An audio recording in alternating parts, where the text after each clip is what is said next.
السلام علیکم ویورز، میرا نام محمد حمید ہے اور آج جو میں آپ لوگوں سے ویڈیو شیئر کرنے جا رہا ہوں وہ ویڈیو سعودی عرب سے متعلق ہے۔ جیسا کہ ہم سب جانتے ہیں کہ سعودی عرب ایک مقدس زمین ہے، لیکن افسوس ہے ابھی کے حالات پر کہ کیسے ترقی کے نام پر بے حیائی کو عام کر دیا گیا ہے۔ یہ سب جانیں گے ہم آج کی ویڈیو میں، تو چلیے بغیر تاخیر کیے ہم اپنا ویڈیو اسٹارٹ۔ السلام علیکم ناظرین، دین دنیا چینل میں آپ کو خوش آمدید کہتے ہیں۔ سعودی عرب جہاں دہائیوں تک سڑکوں پر اللہ اکبر کی صدائیں گونجتی رہیں، وہیں آج صورتحال یہ ہے کہ موسیقی کو لے کر تھرکتی ننگ دھڑنگ خواتین اپنے جسم کی نمائش کر رہی ہیں۔ سعودی عرب کی حکومت نے جدت کی طرف اپنا پہلا قدم بڑھایا تو خواتین کو کاروبار کی اجازت دی، کار ڈرائیو کرنے اور محرم کے بغیر آنے جانے کی بھی اجازت دی، اور ان اقدامات کو مسلم دنیا کی جانب سے بہت سراہا بھی گیا، کیونکہ کاروبار کی اجازت خواتین کو اسلام نے دے رکھی ہے۔ خواتین اپنے حقوق کے اعتبار سے کہیں بھی آ جا سکتی ہیں، ان پر روک ٹوک نہیں، مگر یہ سب ایسے اقدامات تک ہی محدود رہتا تو بڑی خوش آئند بات تھی۔ مگر ہنگامہ یہاں برپا ہوا کہ اب یہاں پر تن ڈھانپے بغیر خواتین انتہائی مختصر کپڑوں میں سوئمنگ پول کے ارد گرد گھوم رہی ہیں، اور یہ سارا کام سعودی حکومت کی ناک کے نیچے ہو رہا ہے۔ حجاز مقدس کو آل سعود نے جس طرح سے ماڈرنزم کے نام پر فحاشی اور عریانی پھیلانا شروع کی ہے، اس کے بارے میں کیا ہی کہہ سکتے ہیں۔ اللہ تعالیٰ نے اپنا وعدہ بھی پورا کرنا ہے جو بتایا گیا کہ قریب قیامت کے قریب یہ علاقہ یہود و نصارہ کے قبضے میں آ جائے گا۔ آل سعود نے عریانی کے بازار گرم کر رکھے ہیں، پہلے شراب خانہ کھولا، بت خانے کھولے، سینماز اور ڈسکوز کلبوں کی حوصلہ افزائی کی، اب وہاں ایک اور کام ہوا۔ پہلے رمضان المبارک میں پول ڈانس کے لیے مرکز بنائے گئے، اب پہلی مرتبہ سعودی عرب میں ماڈلز بکنی پہن کر کیٹ واک کر رہی ہیں۔ یہ شو ریڈ سی فیشن ویک کے موقع پر جزیرہ امت الشیخ کے علاقے میں سجایا گیا۔ اندازہ لگائیں کہ محمد بن سلمان کی جانب سے ہر وہ کام کیا جا رہا ہے جو حضرت محمد صلی اللہ علیہ وسلم کی جانب سے عرب خطے سے نکال باہر کیا گیا۔ عریانی، فحاشی، بت پرستی، شراب نوشی سمیت تمام چیزیں واپس آ رہی ہیں۔ اب خواتین کے کپڑے اتار دیے گئے۔ اب آپ کو سعودی عرب میں جائیں گے تو یہ شائبہ ہوگا کہ آپ کسی مغربی ملک میں پہنچ گئے ہیں جہاں پردید لحاظ ہے، نہ شرم و حیا کا کوئی پاس۔ پہلے بھی وہاں پر خواتین بے حجاب گھومتی پھرتی نظر آتی رہیں، اور مسلمانوں کو بھی اجازت دے دی گئی کہ وہ بھی پردہ نہ کریں، کوئی نہیں پوچھے گا۔ جو کچھ سعودی عرب کی جانب سے کیا جا رہا ہے یہ ایک بہت ہی سوچے سمجھے منصوبے کے تحت کیا جا رہا ہے۔ ناظرین، اسلام نے حجاب کا حکم ایسے ہی نہیں دیا، بلکہ اس کے پیچھے انتہائی حکمت ہے۔ سعودی عرب کے حجاب کو ترک کرنے کے موضوع کے منفی اثرات ہو سکتے ہیں، اس سے متعلق بیان کرتے ہوئے ڈاکٹر ذاکر نائک کا بتانا تھا کہ حجاب سے متعلق ارشاد باری تعالیٰ ہے کہ اے نبی، اپنی بیویوں اور بیٹیوں اور مسلمانوں کی عورتوں سے کہہ دو کہ اپنے منہوں پر نقاب ڈالا کریں، اس سے زیادہ قریب ہے کہ پہچانی جائیں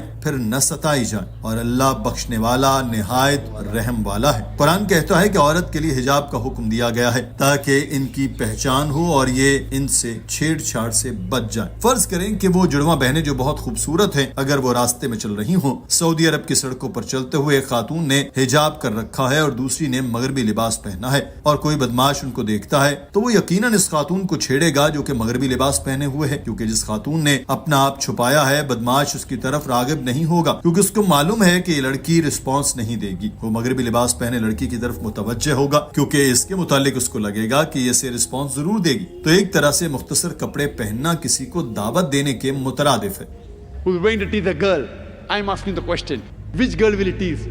Will it tease the girl wearing the Islamic hijab, or will it tease the girl wearing the Western clothes, the mini skirts or short?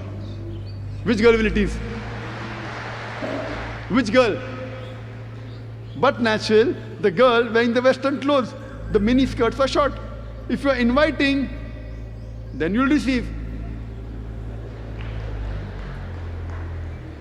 Quran rightly says that hijab has been prescribed to prevent the women from being molested. Doctor صاحب نے بتایا کہ اگر کوئی لڑکی مختصر کپڑے پہنتی ہے تو وہ گویا مردوں کو دعوت دے رہی ہے، اور اس دعوت کو قبول کرنے والے بھی ہوں گے، اس لیے اللہ تعالیٰ نے حجاب کا حکم دیا۔ اور اگر حجاب کے باوجود کوئی شخص کسی خاتون کی عصمت دری کرتا ہے تو اسلامی شریعت اس کو سزائے موت دیتی ہے۔ اس شرعی حکم پر غیر مسلم آوازیں کستے ہیں کہ اسلام بے رحمانہ مذہب ہے، مگر جب ان سے پوچھیں کہ فرض کریں آپ کی بہن بیٹیوں کی کوئی عصمت دری کرے تو کیا سزا دیں گے، تو یہی مغربی معاشرت کے شکار لوگ کہتے ہیں کہ ہم مجرم کو سزائے سزائے موت دیں گے. اپنی بہن بیٹی پر بات آئے تو سزائے موت اور اسلام میں حکم یہ آئے تو کہا جاتا ہے کہ اسلام میں رحم نہیں. ایک ایسا تضاد ہے. ڈاکٹر ذاکر نائک نے کہا کہ اگر سعودی عرب میں مغربی معاشرت کے شکار ہو جائے گا تو پھر وہی ہوگا جو امریکہ میں ہو رہا ہے. یہ دنیا کا سب سے زیادہ ترقی یافتہ ملک ہے اور یہاں ریپ کی شرح بھی سب سے زیادہ ہے. FBI کے اعداد و شمار کے مطابق 1990 تک ہر روز 1756 عصمت دری کے واقعات ہوتے تھے اور 1996 تک یہ بڑھ کر 2713 ہو گئے. یعنی 6 سال میں 1000 کا اضافہ. اور یہ وہ کیس ہیں جو رپورٹ ہوتے ہیں. جب کیسز کی شکایت ہی درج نہیں کرائی جاتی تو وہ نہ جانے کتنے ہوں گے.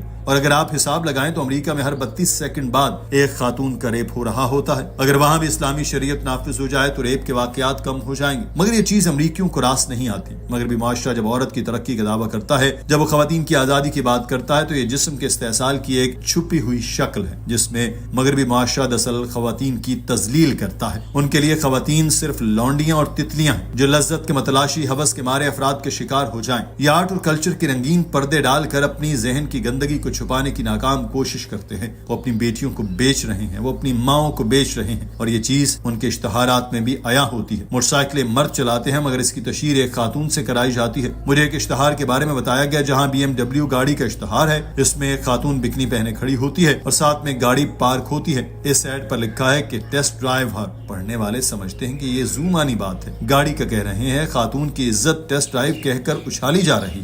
About a very famous advertisement ad of the BMW. You know BMW car? It's in competition with Mercedes. The youngsters, they prefer BMW. It has a better pickup. It is fast. Someone told me in one of the very famous ads of BMW, there was a woman who was standing in front of the car with a bikini and the ad read, "Test driver now." Who? The girl or the car? So in the name of women liberalization, they are selling their daughters. They are selling their mothers. We love our daughters. We love our mothers. We love our wives.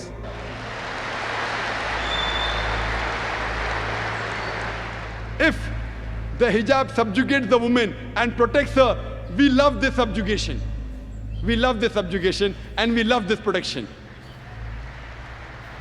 If this is your freedom in the name of women liberalization, selling your body, selling yourself, we are very happy with our religion.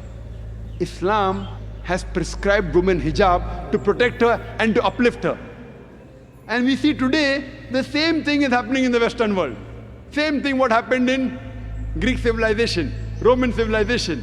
Women in the name of liberalization, art, culture, modeling, fashion TV, all this you see, what are they doing? ناظرین, سعودی حکومت کے حالیہ اقدامات پنوہا کنا ہونا بالکل برحق ہے جو ماڈرنزم کے نام پر خواتین کی عزت کو اچھالنے کی دعوت دے رہا ہے. اس سے قبل سعودی عرب نے اپنا ہی ایک اور اصول توڑا تھا جب رونالڈو کو سعودی سرزمین پر اپنی فیملی کے ساتھ رہنے کی اجازت دی. آپ کو شاید معلوم نہ ہو مگر رونالڈو کے 5 بچے ہیں مگر رونالڈو کی ابھی تک شادی نہیں کی. وہ اپنی گرل فرینڈ جیوا جینا کے ساتھ ریلیشن شپ میں ہیں مگر شادی کے بغیر ہی ان کے 5 بچے ہیں. سعودی عرب میں غیر شادی شدہ مردوں اور عورتوں کے ایک ساتھ رہنے پر پابندی ہے مگر جب سعودی حکومت نے رونالڈو کو اپنی فٹ بال لیگ میں شامل کیا تو انہیں اپنی گرل فرینڈ کے ساتھ ہی سعودی عرب میں شرعی قوانین کے برخلاف رہنے کی اجازت دی. اور اب حالیہ اقدامات سے صاف ظاہر ہے کہ آئندہ چند برس میں ہی شہزادہ محمد بن سلمان نے سعودی عرب کو مغربی معاشرت کی طرز پر ڈھالنے کی ابتدا کر دی ہے. دعا ہے کہ اللہ تعالیٰ حجاز مقدس کو ایسے پلید احکامات سے بچائے اور سعودی حکومت کو یہ غیر شرعی احکامات اور اقدامات واپس لینے کی توفیق دے. ناظرین, آج کی ویڈیو کے بارے میں آپ کی رائے کیا ہے؟ کمنٹ سیکشن میں ضرور آگاہ کیجیے. اپنا خیال رکھیے. اللہ حافظ.